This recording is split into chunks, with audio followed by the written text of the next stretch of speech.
maganda, simplihan na lang yung survey under the supervision of NAPOLCOM. Parang votation na lang. Halimbawa po, sa isang unit, may box dyan. O lahat ng personnel, boto kayo, yes or no. Simple, at the same time, mas makukuha po natin yung gusto ng personnel. Kasi po, dapat protektahan natin yung moral and welfare. Kasi, Mr. Chair, ang hirap magtrabaho pag hindi mo gusto.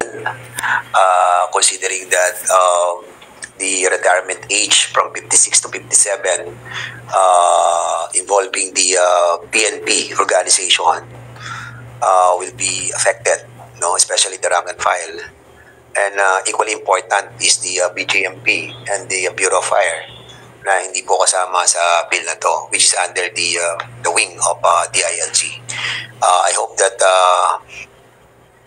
kung ma-aprobahan natin to, we're going to invite them in the plenary or give to us right away their position. Kasi walang position paper sila regarding this issue. Pero what they have said is full support. Okay.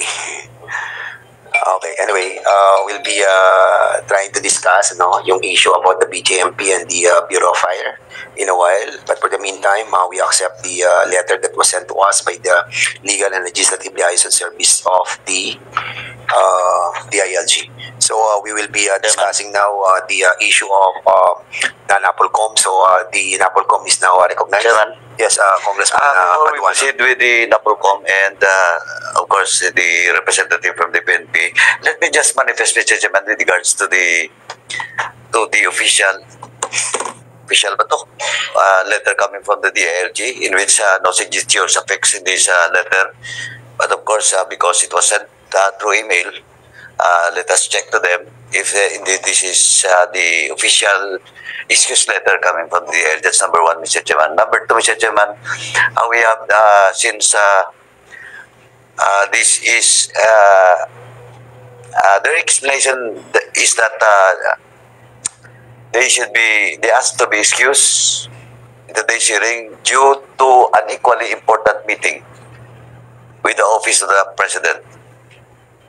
But since the letter came from the Legal and Legislative Liaison Service of the DILG, Mr. Chairman, let me move, Mr. Chairman, that we direct the DILG to send us an explanation letter with regards to this, Mr. Chairman, because for this representation, this is not acceptable, the letter coming from the DILG. And number two, Mr. Chairman, so, Mr. Chairman, can we direct the COMSEC to send a letter for them to explain further why they should be excused in today's hearing? Kasi itong phrase lagi na due to an equally important meeting, ito lagi yung mga excuse na mga ayaw dumalo, Mr. Chairman. Sabi mo nga, they should have sent kahit QSEC man lang or even a representative from the legal department. Now, second, Mr. Chairman, to direct the DILG to send us the official position of the DILG for consideration with regards in relation to possible amendments, Mr. Chairman, based on their official position. Kasi ito na naman, quoting the phrase last paragraph of this excuse letter, we express our full support to the bill. Ito lagi na naman yung position ng mga agencies. So, Mr. Chairman, I move that we direct, through the COMSEC, we direct the DILG to submit an official position with regards to this bill, Mr. Chairman, for consideration for possible amendments, Mr. Chairman, before we take up this bill in the plenary for second reading, Mr. Chairman. Okay, thank you so much, Congressman Paduano. And also we have noticed doon sa letter nila that wala pong name na nakalagay. So we advise them to always put the name of the head of the agency or whatever department, no? Kasi legal and legislative liaison service lang, we don't know where to address the proper person on that department. So at least alam natin kung sino responsible dito sa pagsulat ng letter na to.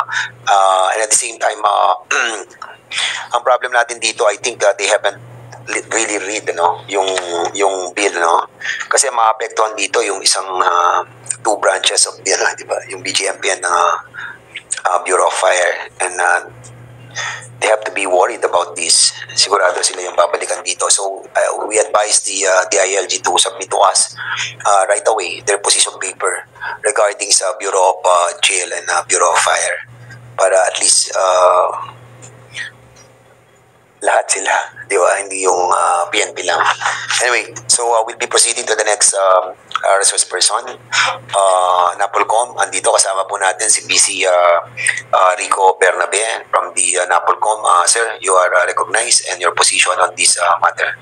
Thank you. Good afternoon, Mr. Chair and the honorable members of this committee. The NAPOLCOM has conducted a comparative study on this, and we looked at the compulsory age of retirement in other countries, and results revealed that countries such as UK, Vietnam, and Australia has a mandatory retirement age of 60 years old. And that was anchored on a study that the performance of officers in operational policing decreases after reaching that age. So considering that the age is just 57, the measure we are proposing, the NAPOLCOM supports this measure, considering that the performance of the police would not be affected by this age. So, Rico, you are proposing that we extend to up to 60 years old? No, Mr. Chair. Yun lang po yung threshold na ginamit in other countries. No? So, 57 po would not affect the performance of the police officers. How about the other Asian countries? Have you tried to find out ano yung mandatory age retirement nila? Vietnam, Mr. Chair, is 60 years old. 60 also? Yeah, Vietnam. Okay. Yes, Mr. Chair. Alright, thank you. So, in other words, medyo nag-accelerate na tayo, unti-unti. And maximum talaga yung 60 years old na. Okay. Anyway, so we also invited the Civil Service Commission. We have invited Attorney Christian Don Molina, the Director of the Office for Legal Affairs. Sir, you are recognized. Good afternoon, Mr. Chair, and to the other members of the committee as well as the other resource speakers present here today. The Civil Service Commission in general supports the legislative measure as it finds nothing objectionable about it, Mr. Chair. Particularly, it is noted that the proposed legislative measure is an effort to align the policy framework of the PNP with the AFP, which recently has an amendment to RA 11709, which similarly amended the compulsory retirement age of military personnel from 56 to 57 years old. Thank you, Mr. Chair. Again, please. Joke lang. Okay. Sige, so basically, so you agree with the increase of the retirement? The civil service has no objection, Mr. Chair. No objection on this? Yes, Mr. Okay. Chair. All right. So we ask also the Department of Budget and Management. We invited Mr. Reynaldo Moreno, the acting chief ng DBM. Andiyan po ba? DBM? Yes, Mr. Chair. Magandang hapon po sa tagapangulo po ng committee nito at mga kasama pong kasapi ng komite at hindi po sa ating mga opisyalis po ng pambansang pulisya at sa mga kapwa-kawani po ng pamahalaan. Mr. Chair, generally po, the DBM supports any proposal that anchored on reforming the MUP. As to the proposed amendment on the compulsory age of retirement for the PNP, the DBM interposed no objection as it will reduce the fiscal burden of the national government. So, kagaya po ng kasama po naming ahensya ng pamahalaan, kami po ay wala pong pagtutol sa panukala ng pagtataas po ng edad po ng compulsory retirement ng ating pong ng PNP at ihalin tulad po ito sa AFP. Yan lamang po, Mr. Chair. Okay, so in other words, malaki yung mababawas sa atin, no? Sa fiscal natin, no? Responsibility, no? So, okay. Do you have a record nung amount? Kasi sa MUP natin that we have discussed in the so many hearings before that yung military uniform personnel, di ba? Kasama yung BGMP, Bureau of Fire. May certain amount yun, I just forgot about it. So, do you still remember?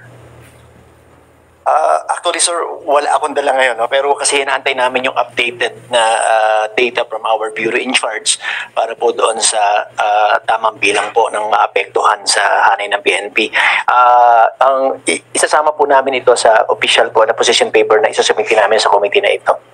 Okay, sige. Maraming salamat po. Is there any other question na gusto mong itanong sa DPM? Kung wala muna, PNP muna tayo. Para tapusin na muna natin lahat. Tapos and then we can ask questions sa ating mga resource persons. So, PNP, so what is your take on this issue? To the Chairperson of the Committee, Honorable Dan Fernandez, sir. And also to Honorable Joseph Stephen Paduano, Vice Chair Honorable Renato Argancia, other members of the Committee on Public Order and Safety. Good afternoon, sir. May I read the opening statement of the PNP relative to House Bill number 11140. On behalf of the entire Philippine National Police, I would like to express our sincerest gratitude to the Chairman of the House of Representative Committee on Public Order and Safety, Representative Dan S. Fernandez, sir, as well as other esteemed members of the House of Representatives present today, for inviting us to attend this public hearing and participate in the deliberation of these important legislative measures that seeks to increase the compulsory retirement age of the uniformed members of the PNP from 56 to 57. With me today are the Director for Personnel Records Management, Brigadier General Constancio Dinayog, which is on my left, sir. The Acting Director of Plans, Police Brigadier General Lex Ebrahim Turat, nasa likod ko po. The Deputy Director for Controllership, Police Brigadier General Jacinto Riales, on my far right. The Deputy Director for Personnel Retirement Benefits Administration Service, Police Colonel Noel Ponolera, my far right, to include their legal and technical staff. At the outset, the PNP supports the proposed amendment to Section 39 of Republic Act 6975, as this would be advantageous to the organization. This proposal enables the PNP organization to maximize the knowledge and skills of its personnel gained through years of experience and various training in the respective fields of specialization. As a backgrounder, this legislative measure was incorporated in the enrolled Senate Bill number 2449 or House Bill number 8327, also known as the PNP Organizational Reform Act. Although this bill was vetoed by the President, it is worth noting that the proposed provision was not objected to in the veto message. Further, the final language of the proposed amendment was thoroughly deliberated during the bicameral conference committee meetings by representatives from both House and Congress. One of the issues addressed therein was the clamor of some uniformed PNP personnel who had already planned for their retirement at the age of 56. The proposal to increase the retirement age for 1 year may directly or indirectly affect their prior plans of retiring at the age of 56. It may also be interpreted as violation of their vested right to retire at the age of 56. Thus, on this note, the PNP respectfully recommends that Section 1 of House Bill number 11140 be rephrased to read as follows. Section 1, Section 39 of the Republic Act number 6975 as amended is further amended to read as follows. Section 39, compulsory retirement. Compulsory retirement for officer and non-officer shall be upon attainment of age 57, provided that uniformed personnel who have less than 1 year in service upon the effectivity of this act shall have the option to retire at the age of 56 and shall be considered compulsorily retired. The proposed revision in Section 1 will give the retirable personnel who have less than 1 year before reaching the age of 56 the option to compulsorily retire at the age of 56, subject to the existing provision of Section 75 which is the Retirement Benefits of Republic Act number 6975. The PNP further recognizes that this proposal is stand-alone measure and will affect any pertinent provisions of other laws, specifically Republic Act number 6975 as amended and Republic Act number 8551. Thank you very much, Mr. Chair, Your Honors. Magandang hapon po. Thank you so much. Those you mentioned mga amendments were included in the MUP. Am I correct? Di ba? Sa MUP Yes, sir. And what you have proposed to us is to include that in Yes, this sir. 1140. Yes, sir. We manifested to Oh, also yeah, be that's not objectable dahil we have already approved that provision that you have mentioned in the MUP. Yes, sir. Yes, Yeah, sir. okay. All right. Any other resource persons who wanted to speak? This is your chance. Bago po natin bigyan ng pagkakataon ng ating mga members to ask questions. Kung wala na po, we'll be asking our members to ask questions to our resource persons and to the bill itself, no? And Congressman Joboy Aquino is more than willing to answer yung mga questions about the bill.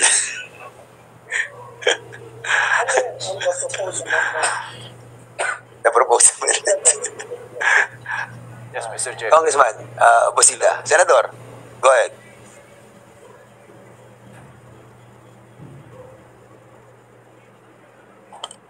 Thank you, Mr. Chair. Mr. Chair, meron lang po akong ilang questions sa PNP. General Ocobo, sir. Nag-conduct po ba ng survey ang PNP sa inyong personnel regarding this proposed bill? As of now, sir, the survey is ongoing and we'll be willing to submit the results, sir, once matatapos po namin yung survey. Yes, ongoing. Ano po ang style or yung paano po yung survey ninyo? Is it meron kayong form na pinipila pa ng personnel? It's a Google form po, sir, na may da-download na sa kanilang mga offices through Viber, and they could immediately respond through their cell phones at may record namin kaagad yung results ng answers nila. Kung ako po ay member ng PNP at mag-fill up ako doon sa survey form, may pangalan po ba ako dito? Most definitely, sir, ay may lalagay. It's optional, sir. It's optional. Yes. Pwedeng lagay, pwedeng hindi po. Yes. Pero indicated po doon, General Acobo, sir, yung unit assignment and other information. It's again optional, sir, but what we are sure that will be indicated will be the rank po. Yes, Mr. Chair, naitanong ko po yan kasi meron kasing kultura ba ito, yung sinasabing wait until you become sir, yes, sir. And kasi na-brought out ko ito, Mr. Chair, kasi nung nasa service pa ako, napag-usapan na yan eh. And majority po sa rank and file, hindi pabor dito. And yesterday, Mr. Chair, when I received the notice na meron tayong meeting this afternoon, may mga tinawagan po ako na PNP personnel active. And based on that, wala akong nakausap, Mr. Chair, na pumabor. So, alam ko po, Mr. Chair, na ang interest ng ating sponsor dito ay yung moral and welfare ng ating personnel. And being retired police officer, alam ko po na dapat natin i-consider yung sentiments ng rank and file. Now, kaya ko po, Mr. Chair, na itanong yung survey, which, according to General Acobo, sir, ongoing pa lang, parang hindi po yata tama na magkaroon na tayo ng hearing na ganito samantalang ongoing yung survey. Another thing, Mr. Chair, is ang PNP personnel natin, nandun yung takot na pag ako ay nag-no, baka ma-identify ako, mamalasin ako. Nandun po yan eh. So, Mr. Chair, with respect to the representative of the PNP, General Acobo, siguro po, Mr. Chair, maganda, simplihan na lang yung survey under the supervision of NAPOLCOM. Parang votation na lang. Halimbawa po, sa isang unit, may box dyan. O lahat ng personnel. Boto kayo, yes or no. Simple, at the same time, mas makukuha po natin yung gusto ng personnel. Kasi po, dapat protektahan natin yung moral and welfare. Kasi, Mr. Chair, ang hirap magtrabaho pag hindi mo gusto. So, sana, mawala na yung laging sinasabi na wait until you become Frank has its own privilege. Sir, yes sir, kahit ayaw naman. So, Mr. Chair, I move to direct the PNP to conduct survey pertaining to this bill that will reflect the real interests of PNP personnel under the supervision of NAPOLCOM, Mr. Chair. Okay, there's a motion to direct the PNP to conduct a survey. Under the supervision of NAPOLCOM, Mr. Chair. Okay, so you're going to shoulder the survey cost. Okay, so there's a motion to direct the PNP to conduct a survey on this issue. And any second the motion? Second motion. Julie seconded. Any objection? Mr. Chairman, I'm not objecting. Yes. But I just want to find out regarding the survey that was already started. Do you have Ongoing yung a survey that mention. had been conducted by the PNP? Meron na po ba? Ongoing. Wait, Sagot. Wait, Diba? tanong lang natin. Pasagot muna natin sa PNP. Sir, can you kindly answer the query pa na? Yes, Mr. Chair. Before we proceed with the motion, so answer muna natin. Yes, Mr. Chair. We initiated the survey just immediately to get the consensus of the PNP on this matter, sir. And we're still collating the feedbacks relative to their answer. Once na ma-complete po, makikita po namin. Yeah, Mr. Chairman, the reason why I'm Yes, go ahead. asking this, no, para makita din natin kung talagang meron nga. And gusto ko malaman yung result, no? Kung anong naging result. Although we're also going to follow yung if ever approve ng body, kung anong inano ng pulig natin. If I may, Mr. Chair. Sige, you want Yes. to interject or you will let Congressman proceed? Are we done with the survey? No, not yet. We yet? are asking the motion to direct the PNP to conduct a survey, but apparently there is already a ongoing survey going on by the PNP. Is it true that we have a survey being conducted right now?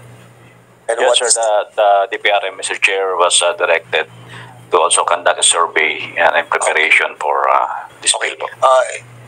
With your Mr. Chair. indulgence, sige, Mr. Congressman Chair, Busita just to muna. justify my manifestation, Mr. Chair. Motion.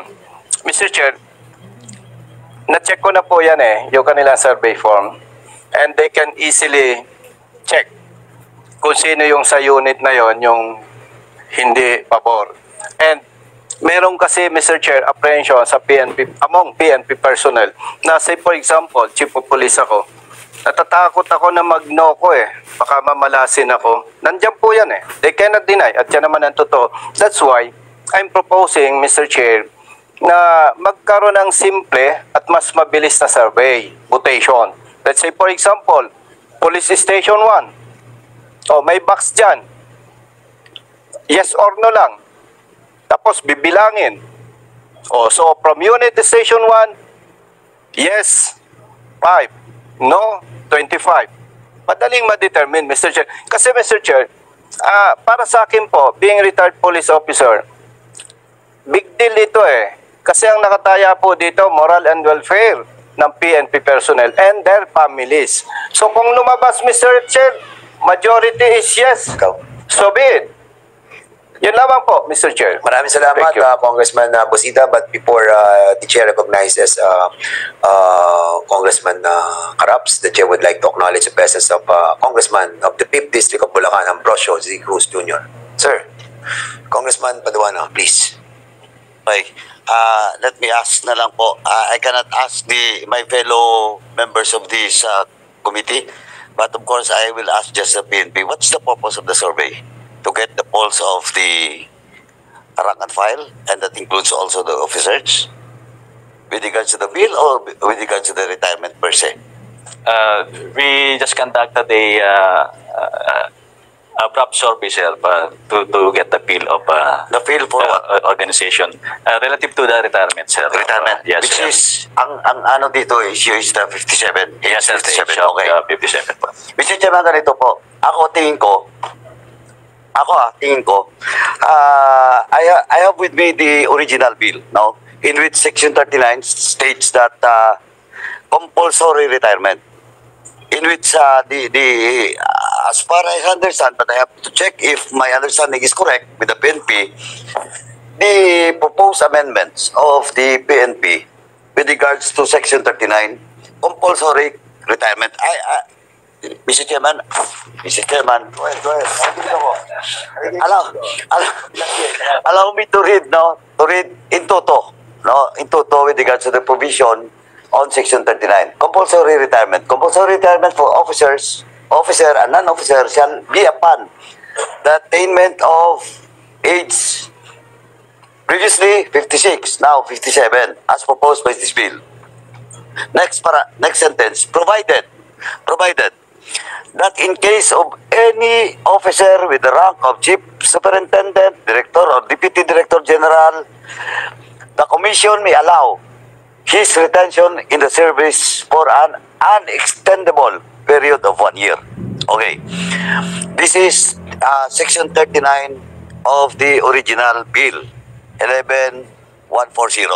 Now, amendments being introduced by the PNP and officially signed by the Police General, the Chief PNP, Marbel. And it was also stated by Police Major General Ocobo. And let me read, Mr. Chairman, the proposed amendments. And I think the issue about retirements of all PNP officers, and that includes non-commissioned officers, Mr. Chairman. And let me read the proposed amendments to this bill. Compulsory retirement for officer and non-officer shall be upon the attainment of 57, provided uniform personnel. We're talking here about uniform personnel as a whole. Uniform personnel who have less than 1 year in service. Ibig sabihin nun, 1 year at the age of 56. Tama? Tama, General Ocobo? Okay. This refers to itong who have less than 1 year. Ibig sabihin, at the age of 56. Okay? Upon the effectivity of this act, shall have the option to retire at the age of 56 and shall be considered compulsory retired. Okay. Now, let me ask the PNP so that the issue about survey and everything, because I think the issue, Senator Busita will correct me if I'm wrong. The issue here is about the interest of those non-commissioned officers down below, or rank and file, which will retire supposedly at the age of 56. Okay? So instead of 56, they will retire by 57 compulsory, based on the original proposed bill, except for those Director General, etc., etc. Now, dito po, sa amendments, Mr. Chairman, ng PNP, may option po to retire. At the age of 56, non-commissioned and commissioned officers within the PNP can retire and it will be considered compulsory retirement. And as far as I'm concerned, just correct me if I'm wrong, Senator Busita, the concern of the non-commissioned officers are those aged upon retirement at the age of 56 na mag-extend pa ng 1 year kung mag-57 ang compulsory retirement. But in this proposed amendment of the Philippine National Police, as stated by Major General Ocobo, and the letter or position signed by the Chief PNP, pwede po at the age of 56 if commissioned or non-commissioned officers wants to retire, considered po as compulsory retirement. No official. So, it never changes. It never changes. For example, ako, at the age of 56, supposedly, I have to retire. Now, pwede ko mag-retire. Option ko to retire, or I will extend my 1 year. So, ganun pa rin. So, in question of the protection or the interest of the rank and file, kasi, dito kasi, but of course, that is an issue being raised na yung papaboran dito ay yung mga nasa taas, mga commissioned officers na magre-retire na ng 56, lalo na humabol para Chief PNP, or sabihin na natin diretso, Chief PNP ngayon, should retire on February next year, pag naipasa itong bill to, may 1 year pa siya. Option siya. Tama? General Ocobo? So, my interpretation is correct na still, that will be considered compulsory retirement if I opt to retire at the age of 56. Tama?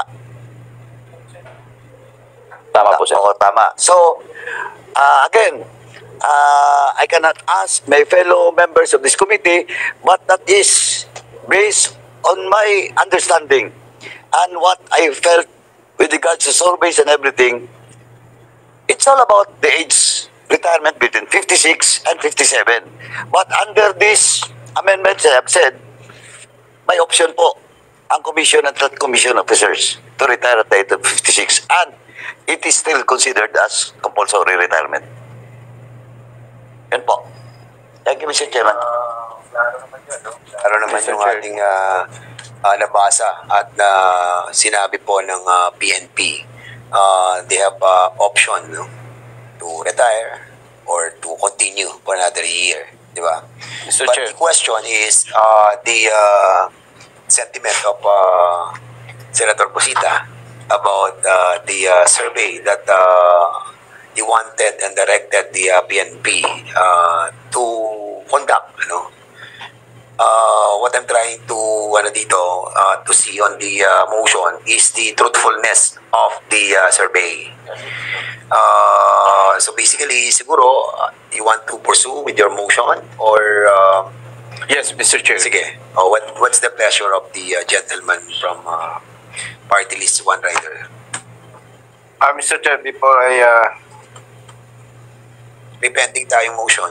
Yes, You Mr. have Chair. already... Banggitin ko lang dito, Mr. Chair, dito sa Section 39, compulsory retirement for officer and non-officer shall be upon the attainment of age 57, provided that uniform personnel who have less than 1 year in service upon the effectivity of this act shall have the option to retire at the age of 56. So, ibig sabihin, Mr. Chair, ang binibigyan lang po dito ng option, itong retirable. But all the rest, pag naisabatas ito, 57 years old lahat ang retirement nila. That's why, para po makita natin yung interest ng rank and file, dapat po talagang magkaroon ng proper survey dito sa PNP personnel. Kung lumabas po, yes, majority, so be it.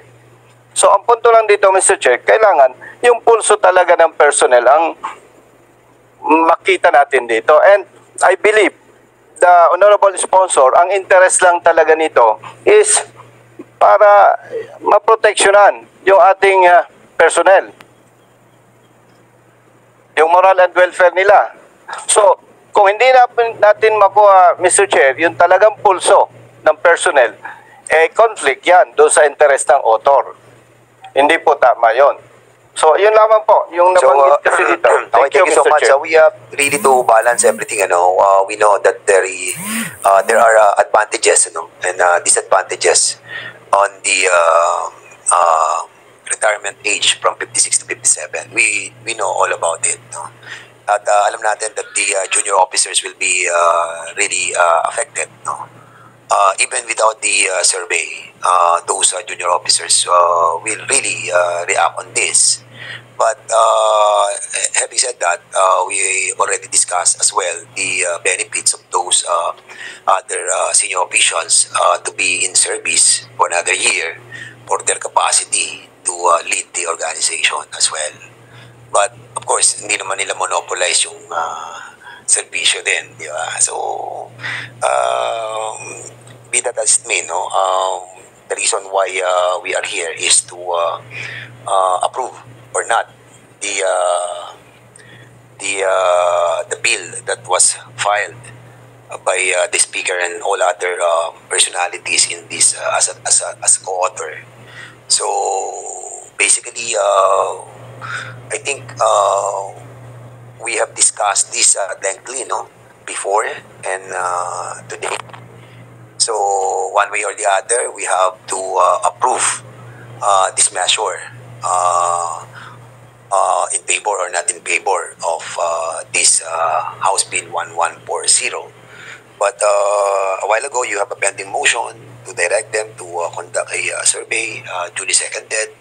Hearing no objection, your motion is now approved. So, Mr. Chairman, yes. Thank you, Mr. Chair. Let me just clarify. So, magsasurvey ka pending approval of this bill? No, What will be the purpose of that survey? In the service of this bill? Kasi if we approve this today, mutan academic po yung survey na yan. Di ba? Now, Mr. Chairman, ito lang po. Again, I will just like to reiterate and I will ask the PNP, not my fellow members of this committee. Kasi po, optional retirement, you can have apply for optional retirement. But in this case, sabi ko nga, ano pa bang interest ng mga rank and file? Of course, they have to retire. They want to retire mandatory or compulsory at the age of 56. Now, here comes in-extend natin ng 57. But, malinaw po dito, they have also an option to retire if they want at the age of 56. And that will be considered as compulsory retirement. And they can get all the benefits that they should have upon retirement at the age of 56. Wala eh. Ano pa bang issue? Now, ang sinasabi ko lang, why should we conduct a survey while approving this bill? Diba, that will be a moot and academic. And, well, in fact, sinasabi ko nga, if the interest of the members of the PNP rank and file and all other commission officers, middle level officers, and they felt that this bill will not serve for the purpose of the interest of the whole organization, they have an option to retire at 56. And it is still compulsory retirement, and they can get all the benefits that they should get from the government. Yes. Kaya, actually kung titingnan naging flexible pa nga eh. Kasi kung gusto mo extend ng 1 year, pwede ka pasok. Kung gusto mo mag-retire ng 56, pasok ka pa rin. Compulsory retirement pa rin. Yeah, the same. You can still get all the benefits that you've given to all those retirees at the age of 57 or 56. Okay, well said. Kaya tingin ko, walang Okay, so having heard that, Congressman Senator Posita, you want to reply on the query, not a query, but the position of Congressman Paduano regarding your Pwede motion. bang malaman, Wait. Mr. Chair, kay Honorable Congressman Paduano, yung sampu dito sa Bill stated yung sinasabi po niya? Oh, wait muna. Ito nga eh. Wait. Order muna. This is the parliamentary inquiry, parliamentary status, no? So there's a motion. We have approved the motion about the directing the PNP to conduct a survey, while we are set to approve the said measure regarding the compulsory retirement. Having done that, no? So the survey that will be conducted in accordance to the manifestation of Congressman Paduano will be moot and academic, considering that we have approved on our part. But of course, the good Congressman Posita wanted to say something. 1 minute suspension.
Hearing resume.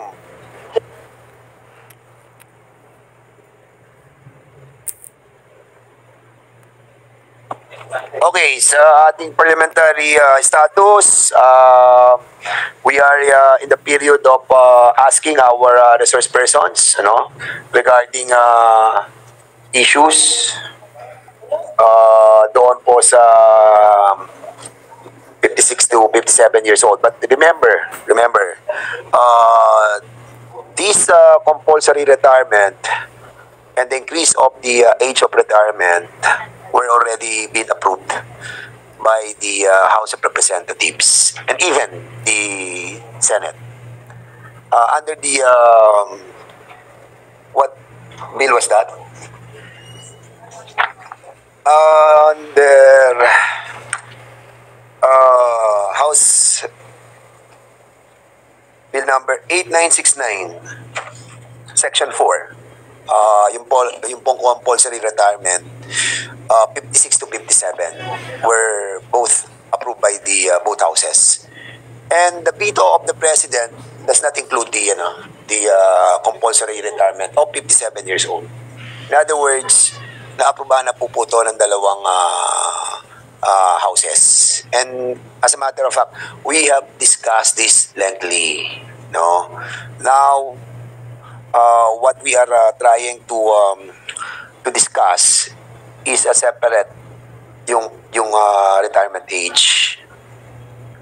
And what we have now in our discussion is the measure that we have to approve today. So now, may mga question about the some amendments. The proposal amendments of the PNP, which can be moved by one of the members to be adopted by us, and some issue about the Bureau of Fire and the Bureau of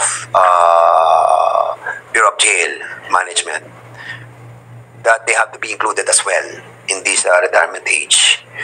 So I think it is incumbent upon this committee to include the BJMP and the Bureau of Fire. So I want to hear a motion to include an amendment to the said measure. Yes, I move Congressman. that the Bureau of Fire Protection and the Bureau of Jails should be included in this particular bill, Mr. Chair. Yes, and there's a motion to include the BJMP and the Bureau of Fire in the said measure.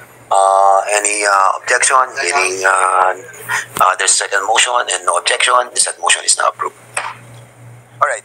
So we'll be moving. If there's no other more